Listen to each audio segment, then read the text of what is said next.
Magandang umaga po mga kapatid. Maligayang Pasko po sa inyong lahat. Hangad ko na ang bawat isa sa atin ay mapuno ng kagalakan, hindi lamang sa Kapaskuhang ito, kundi sa bawat araw ng ating buhay. Tamang-tama po dahil ang ating paksa na pagbubulayan ngayong umaga ay tungkol sa kagalakan. Ang maging masaya o makapamuhay ng may kagalakan ay hangad nating lahat. Lalo pa nga sa season na ito ng Kapaskuhan, bawat isa'y nagnanais na maging masaya. Kaya nga siguro naging katangbal na ng Kapaskuhan ang salitang pagsasaya o celebration. Nakaugalian na kasi ng mga Pinoy na ang Christmas season ay gawing panahon ng napakaraming pagsasaya.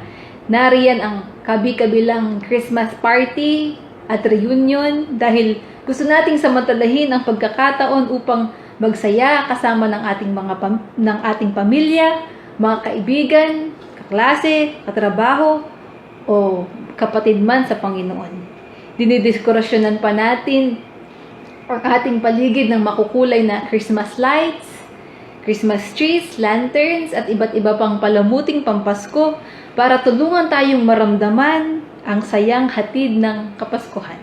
Yun nga lang, dahil sa COVID-19, marami sa mga celebrations na kinagawian natin ay hindi natin maaaring maidaos. Para sa marami, parang nabawasan ang saya ng Pasko dahil limitado ang mga selebrasyon na pinapayagang maidaos. Bukod pa dito ay ang napakaraming nating kinakaharap na pagsubok sa ating kapanahunan.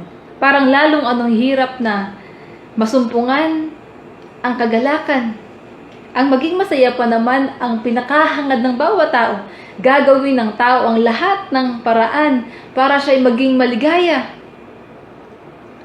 Yun nga lang, sa kabila ng maraming paraang naiisip ng tao para lumigaya, ang kagalakan ay waring anong ila pa rin. Ang saya na maaaring nararanasan ng tao ay pansamantala at panlabas lamang. Walang tunay na kagalakang nanunuot hanggang sa kaloob-looban ng kanyang pagkatao. Iilan lamang ang nakaranas ng tunay na kagalakan. Iilan lamang ang nakararanas ng tunay na kagalakan.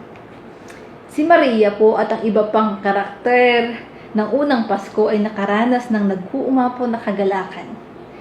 Kapag pinagbulay-bulayan natin ang kanilang kwento, mauunawaan natin ang mga dahilan kung bakit nila naranasan ang kagalakang iyon na pinakakahangad nating lahat. Samahan niyo po akong basahin ang Lucas, Kabanata 1, mga talata 26 hanggang 55. Nang ika-6 na buwan na ng pagdadalang tao ni Elizabeth, ang anghel Gabriel ay sinugo ng Diyos sa Nazaret, Galilea, sa isang dalaga na ang pangalay Maria. Siya'y nakatakdang ikasal kay Jose, isang lalaki buhat sa lipi ni Haring David.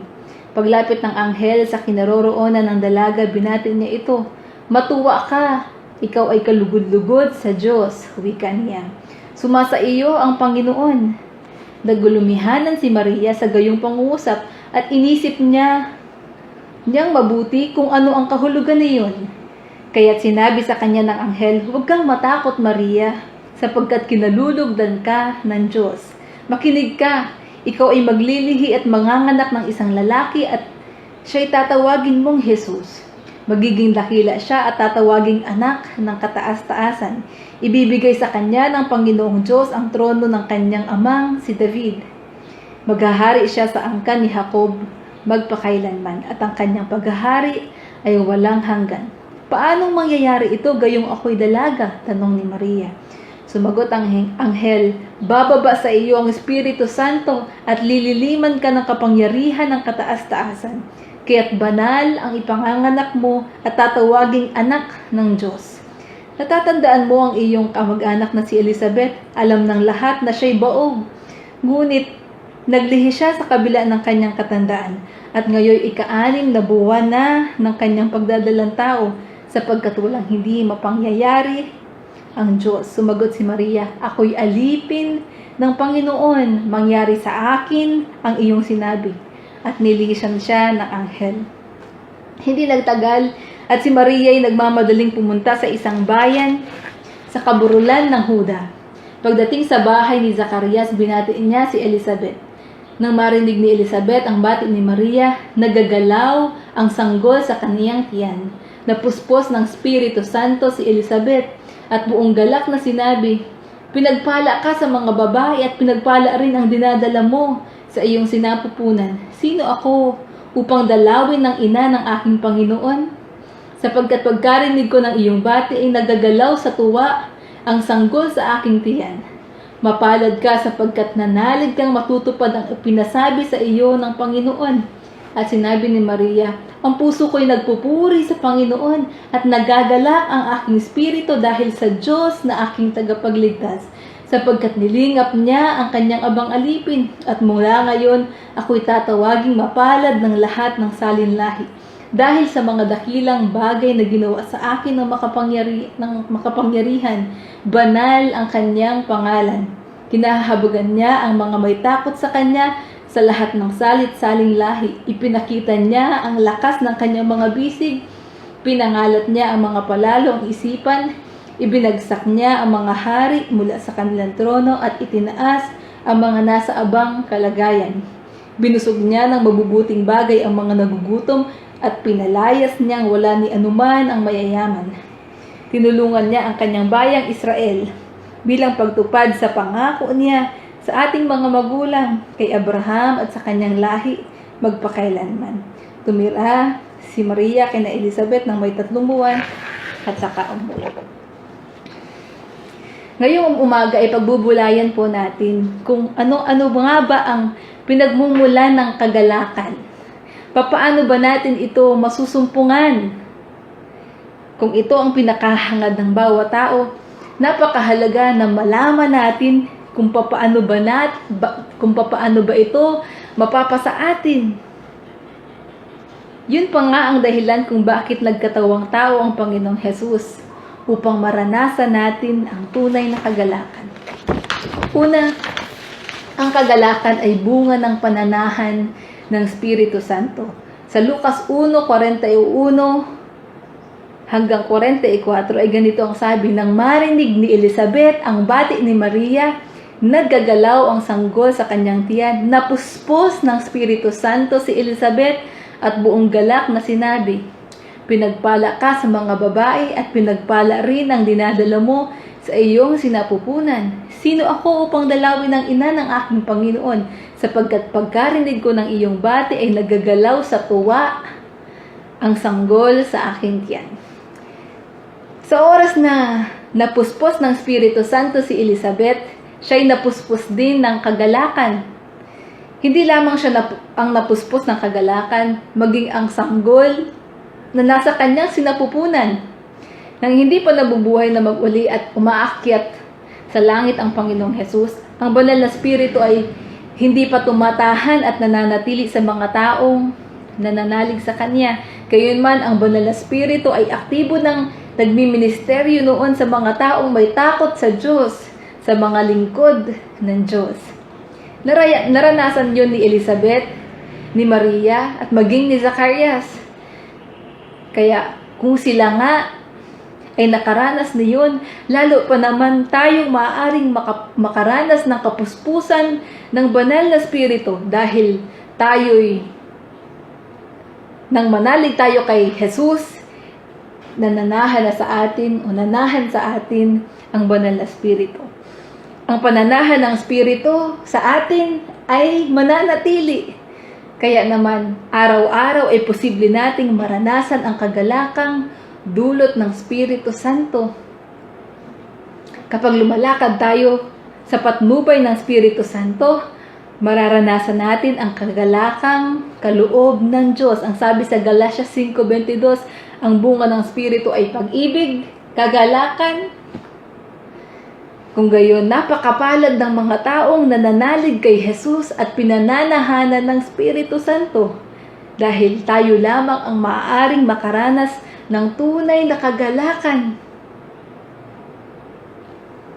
Ang tunay na kagalakan ay ang kagalakang bunga ng kapuspusan ng Espiritu ng Diyos. Kung gayon, ang kagalakan ay nanggagaling sa loob at hindi sa labas. Kaya nga nasabi ni Maria sa Lucas 1:46, ang puso ko'y nagpupuri sa Panginoon at nagagalak ang aking espiritu. Alin daw ang nagagalak? Ang kanyang espiritu dahil sa Diyos na aking tagapagligtas. Bakit sinabi ni Maria na nagagalak ang kanyang espiritu? Bakit espiritu ang nagagalak? Ito ay nangangahulugan na ang kagalakan nga ay nagmumula sa kaloob-looban ng tao. Ang kagalakan ay isang panloob na kalagayan. Ang pinagmumula nito ay ang presensya ng Diyos na nararanasan mo sa iyong spirito at kaluluwa. Ipinagkakamali ng mga tao kapag iniisip nilang ang kagalakan ay nagmumula sa labas ng kanilang buhay, sa mga magandang pangyayari at sirkumstansya sa kanilang paligid. Ang mga kasayahan o selebrasyon ay hindi makapagdudulot ng tunay na kaligayahan at kagalakan. Maaring magdala ito ng pansamantalang kaaliwan, ngunit hindi ito nakakasatisfy. Kaya mali na ibase natin ang kaligayahan sa mga bagay, sa mga pangyayari, o sa mga tao man sa ating paligid. Kapag doon tayo humugot ng kaligayahan, mabibigo lamang tayo. Dahil palagi tayo makakasumpong sa ating paligid ng mga bagay na makapagpapalungkot sa atin. Ngunit, kung ang kaligayaan ay hinahanap natin sa Diyos, masusumpungan natin ito. Huwag nating hanapin ang kaligayahan o kagalakan sa ating asawa, mga anak, mga mahal sa buhay, trabaho, kayamanan o ano pa mang bagay. Ang kagalakan kasi ay gawa ng Diyos, hindi ng tao o ng mga pangyayari o ng mga bagay. Maaari nating maranasan ang kagalakan kung gayon, kahit na mabigo tayo ng ating mga minamahal, kahit na mawala pa ang mga bagay na ating pinagpagalan, kahit ano pa man ang mangyari sa labas ng ating buhay, kung matututunan nating humugot ng kagalakan sa Diyos. Nararanasan mo ba ang kagalakang dulot ng pananahan ng Espiritu ng Diyos sa iyong buhay? Huwag mong hanapin ang kaligayahan sa kung saan-saan. Ang pinagmumulan ng kagalakan ay nananahan na sa iyo. Pangalawa, ang kagalakan din ay bunga ng pagpapasakop sa Diyos. Sa Lucas 1:38 ay sumagot si Maria, ako'y alipin ng Panginoon, mangyari sa akin ang iyong sinabi. At nilisan siya ng anghel. Ito ang tugon ni Maria pagkatapos na ibalita sa kanya ng anghel na siya'y manganganak ng isang lalaki at pangangalanang Jesus.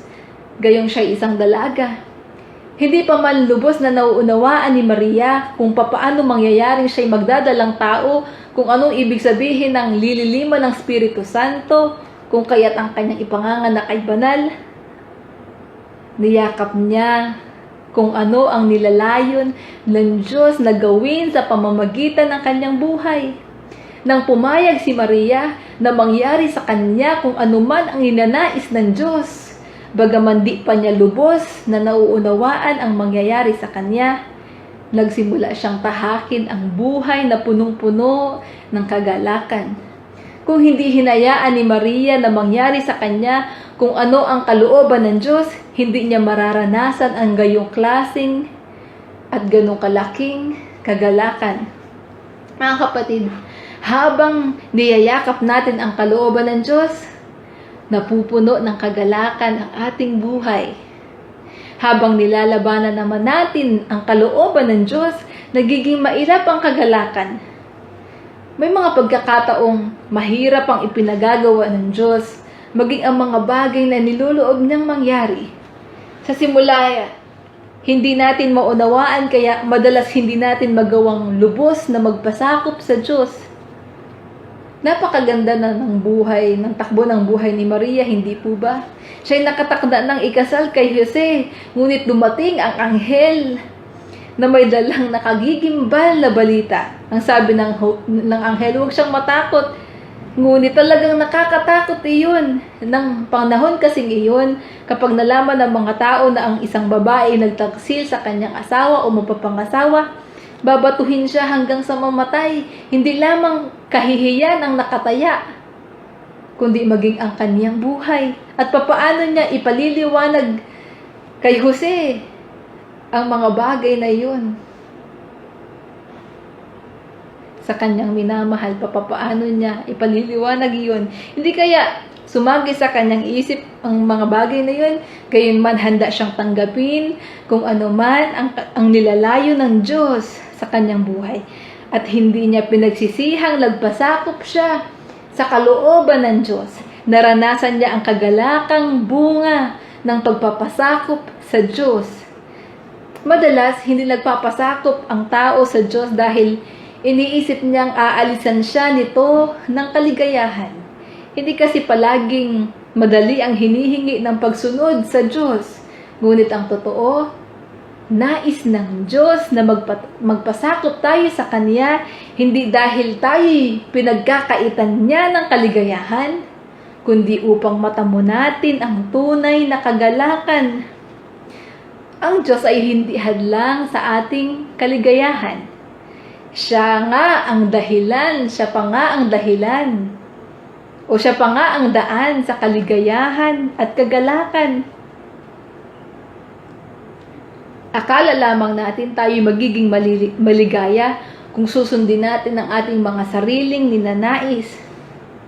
Isa sa panlilinlang ng kaaway ang papaniwalain tayong mayroong maligayang buhay hiwalay sa paglakad ayon sa kalooban ng Diyos. Tingnan natin ang mga taong ipinipilit ang sarili nilang kagustuhan laban sa gusto ng Diyos at makikita nating sila ang mga taong walang tunay na kagalakan, sila ang mga taong miserable ang buhay. Kung ayaw natin maging miserable ang ating buhay, magpasakop tayo sa kalooban ng Diyos. Ang ligayang nararanasan ng mga taong nagpapatuloy sa kanilang gusto ay pansamantala lamang, ngunit walang kaligayahang nananatili. Bakit? Dahil ang pagpapasakop sa Diyos lamang ang daan para makapamuhay tayo ng may kagalakan. Ang isang pusong ganap na nakasuko sa Diyos ang siyang nakakaranas ng kagalakan. Walang ibang susi sa kaligayahan kundi ang magpasakop tayo sa Diyos. Kaya't masasabi kong mapalad ang mga taong hindi nilalabanan ang kalooban ng Diyos. Sa halip ay buong pusong nagpapasakop. Samantalang puro kabiguan ang aanihin ng taong nagmamatigas sa Diyos. Ikaw ba'y handang magpatianod sa nilalayo ng Diyos sa iyong buhay? Kung gayon mapalad ka, dahil ang buhay na naghihintay sa iyo ay isang buhay na punong-puno ng kagalakan. Pangatlo, ang kagalakan din ay bunga ng pananalig sa Diyos. Sa Lucas 1:45 ay sinabi, mapalad ka sapagkat nanalig kang matutupad ang ipinasabi sa iyo ng Panginoon. Ang katumbas ng salitang mapalad kung ating titingnan ang pinagmulan nitong kahulugan sa Griego ay happy. Sa Good News Translation, how happy you are to believe that the Lord's message to you will come true. Kaya't nang manalig si Maria sa mga sinabi ng Diyos na mangyayari sa kanya, nagbago ang kanyang kapalaran. Nagsimula siyang tahakin ng isang magandang kapalaran. Siya'y napabilang sa mga taong tunay na mapalad, tunay na maligaya. Mahirap ang kanyang mga pinagdaanan bilang tumayong ina ni Jesus sa lupa, ngunit puno naman ng kaligayahan sa presensya ng Diyos. Ang mga taong nananalig sa Diyos ang siyang nakararanas ng kagalakan. Sa ang Biblia ay ganito naman ang translation. At mapalad ang babaeng sumampalataya sapagkat matutupad ang mga bagay na sa kanya'y sinabi ng Panginoon. Mapalad ang mga nananalig sa Diyos dahil hindi sila bibiguin ng Diyos. Kaya paano hindi Hindi sila mapupuno ng kagalakan kapag sinampalatayahan natin ang salita ng Diyos. Magkakaroon ito ng katuparan sa ating buhay at mai-enjoy natin ang katuparan ng mga pangako ng Diyos. Hindi ba nang manalig tayo kay Jesus ay nagtamo tayo ng kagalakan? Naranasan natin ang kapatawaran ng Diyos sa ating mga kasalanan. Kung dati ang inaani natin ay ang puot ng Diyos, ngayon ang nararanasan natin ay ang kagandahang loob ng Diyos. Sa pamamagitan ng ating pananalig kay Jesus, nai-enjoy natin ang lahat ng mga pagpapalang spiritual na tinatamasa natin ngayon. At higit pang kagalakan ang mararanasan ng mga nanalig sa Kanya doon sa kabilang buhay. Sa kabilang buhay ay wala ng pagluha, sakit o karamdaman. Sa piling ng Diyos, ang mga nananalig sa Kanya ay makasusumpong ng walang hanggang kagalakan. Samantalang ang mga taong ayaw sumampalataya kay Jesus ay magdaranas ng kahapisan dito man sa lupa hanggang sa kabilang buhay. Kung nais nating maranasan ang kagalakang dulot ng Diyos, manalig tayo kay Jesus. Kung nais natin kagalakan dito sa lupa man o sa kabilang buhay, manalig tayo kay Jesus. Hindi ba't iyang ang dahilan kung bakit nanaog si Kristo sa mundo upang ang kanyang kagalakan ay mapasa atin, ang sabi sa Lucas 2:10. Ngunit sinabi sa kanila ng anghel, "Huwag kayong matakot, ako'y may dalang mabuting balita para sa inyo na magdudulot ng malaking kagalakan sa lahat ng tao, sapagkat isinilang ngayon sa bayan ni David ang inyong tagapagligtas, ang Kristong Panginoon." Ang mga iniligtas ng Diyos sa tiyak na kapahamakan sa pamamagitan ng kanilang pananalig kay Jesus ay mayroong napakalaking kagalakan. Naranasan mo na ba ang kagalakang dulot ng pagliligtas ng Diyos sa pamamagitan ni Kristo? Naranasan mo na ba ang kagalakang dulot ng pagliligtas ni Kristo? Manalig ka sa Kanya tulad ng ginawa ni Maria. Si Maria hindi lamang nanalig na matutupad sa Kanya ang mga sinabi ng Panginoon sa pamamagitan ng anghel, nanalig din siya na ang sanggol na kanyang ipanganganak ay banal at siyang magliligtas sa Kanya.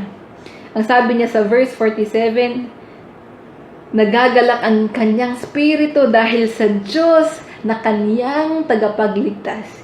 Kinilala ni Maria na siya man ay nangangailangan ng tagapagligtas dahil siya man ay isang makasalanan. At iyon ay nagdulot sa kanya ng lubos na kagalakan. Kung mananalig tayo kay Kristo, mararanasan natin ang kagalakan dahil si Jesus lamang ang gamot sa ating kalungkutan. Ang kasalanan ay nagdulot sa atin ng napakatinding kalungkutan. Kalungkutang hindi kayang lunasan ng kahit ano paman. Ginawa tayong miserable ng kasalanan. Ngunit kung magpapasya tayong pagsisihan at talikuran ng ating mga kasalanan at mananalig tayo kay Kristo lamang para sa ating kaligtasan, mararanasan natin ang kaligayahan at kagalakang kailan may hindi pa natin natitikman dito man sa lupa, maging sa kabilang buhay. Pang-apat at panghuli, ang kagalakan ay bunga ng pagkaunawa sa mga layunin ng Diyos. Nang unang ibalita ng anghel kay Maria na siya ay maglilihi at manganganak, siya ay nagulumihanan, di po ba? Sinabi sa kanya ng anghel na huwag siyang matakot dahil talaga namang nakakatakot ang balitang iyon. Gayunman, niyakap nga ni Maria ang kalooban ng Diyos. At nang siya'y magpunta sa kanyang pinsan si Elizabeth, doon sumadsad sa kanyang pagkaunawa kung gaano kaganda at kadakila ang mga panukala ng Diyos, kaya siya'y buong galak na nagpuri sa Diyos. Kapag naunawaan natin kung gaano kadakila ang mga panukala ng Diyos sa ating buhay, mapupuno tayo ng kagalakan. Nang hindi pa yun nauunawaan ni Maria, siya'y nagulumihanan at marahil lang siya'y pumunta sa kanyang pinsang si Elizabeth, ramdam pa rin niya ang bigat sa kanyang kalooban, bagaman siya na may handang magpasakop sa kalooban ng Diyos. At nang sabihin ni Elizabeth na sino ba siya para dalawin ng ina ng kanyang Panginoon, ay na-confirm kay Maria na ang kanyang nasa sinapupunan nga ang Mesyas at hindi siya dapat na magulumihanan, bagkus dapat siyang magalak dahil siya ipinili ng Diyos. Ang kapahayagang dumating kay Elizabeth ay kapahayagan din namang dumating kay Maria at ito'y naunawaan ni Maria at nagdulot sa kanya ng labis-labis na kagalakan. Kung minsan, ang ating kawalang kagalakan ay dahil sa hindi natin nauunawaan ang mga bagay na nangyayari sa ating buhay. Sa gayong sitwasyon, kailangan natin ang kapahayagan ng Diyos tungkol sa ating sitwasyon. Ano ba ang masasabi ng Diyos sa ating kalagayan? Mahalaga iyon para maglaho ang ating mga takot, confusion o kalungkutan man. Kung gayon, hayaan natin na ipaunawa sa atin ng Diyos kung ano ang nasa isip niya sa anumang mahirap na sitwasyong ating kinalalagyan. Bigyan natin ng panahon ng Diyos na i-unfold sa ating harapan ang mga dakilang mga bagay na nais niyang isakatuparan sa pamamagitan natin sa kabila ng mga sirkumstansya sa ating buhay. Maaring hindi natin maunawaan sa simula, ngunit kapag niyakap natin ang kalooban ng Diyos, bubuksan din ng Diyos ang ating mga mata para makita ang kagandahan ng kanyang mga layunin. At ito'y magdudulot sa atin ng malaking kagalakan. Mapalad ang mga taong niyayakap ang kalooban ng Diyos sapagkat ihahayag ng Diyos sa kanila ang kanyang mga panukala. Sa gayon, mapupuspos sila ng kagalakan. At kapag naunawaan natin kung gaano kaganda ang mga panukala ng Diyos, ma-appreciate natin ng Diyos. Ang sabi ni Maria, ang puso ko'y nagpupuri sa Panginoon at nagagalak ang aking spirit dahil sa Diyos na aking tagapagligtas. Ang maaaring takot o confusion na mayroon si Maria ay napalitan ng pagpupuri sa Diyos dahil naunawaan niyang ang daladala niya sa kanyang sinapupunan ay ang kanyang tagapagligtas at tagapagligtas ng lahat ng tao. Naunawaan niya kung gaano siya kapalad para kasangkapanin ng Diyos sa gayong klaseng paraan. Na-appreciate niya ang paglingap sa kanya ng Diyos, bagaman siya'y isang abang alipin lamang. Naunawaan din niya na ang pagdating ng Mesyas ay upang tuparin ang pangako ng Diyos sa kanyang bayan.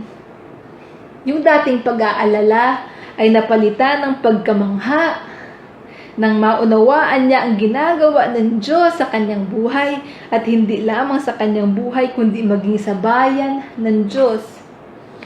Ikaw ba ay confused sa mga pangyayari sa iyong buhay? Nagsisikap ka bang makasunod sa Diyos? Ngunit ang mga pangyayari pa rin sa iyong buhay ay nagdudulot sa iyo ng kalituhan at kalungkutan.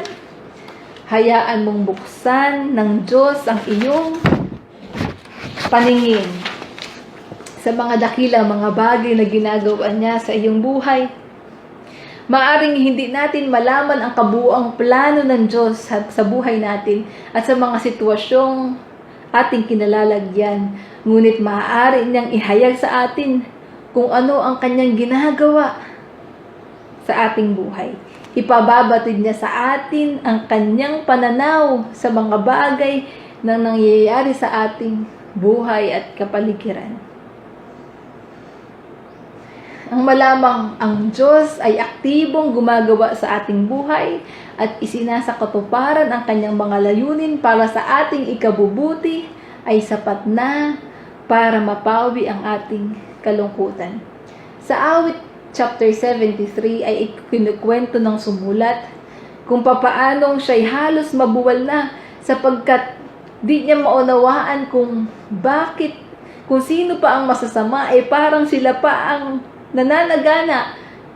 Aniya, kinainggitan niya ang mga taong masasama. Dahil siya na namumuhay ng matuwid ay kahirapan ang dinaranas at waring parusa ang nararanasan mula sa Diyos. Ngunit ang lahat ng pagtatanong, ang lahat ng pagkalito at kalungkutang iyon ay nagbigyan ng kasagutan, ay natuldukan nang sa templo ay ipaunawa sa kanya ng Diyos kung ano ang kahihinatnan ng masasama, kung ano ang pananaw ng Diyos sa mga bagay. Sa presensya ng Diyos, naunawaan niya na siya'y napakapalad, ang tanging yaman niya at tunay na kinakailangan ay ang Diyos lamang, na ang Diyos ay sapat na sa kanyang buhay. Sa piling ng Diyos ay mayroon siyang kapanatagan, samantalang ang lahat ng masasama ay tiyak na parurusahan ng Diyos. Mga kapatid, sa tuwing nalulungkot tayo sa mga pangyayari sa ating buhay, bumalik tayo sa Diyos. Sa presensya ng Diyos, doon tayo manahan at hayaan nating doon ay ipaunawa ng Diyos sa atin ang mga bagay na hindi natin nauunawaan.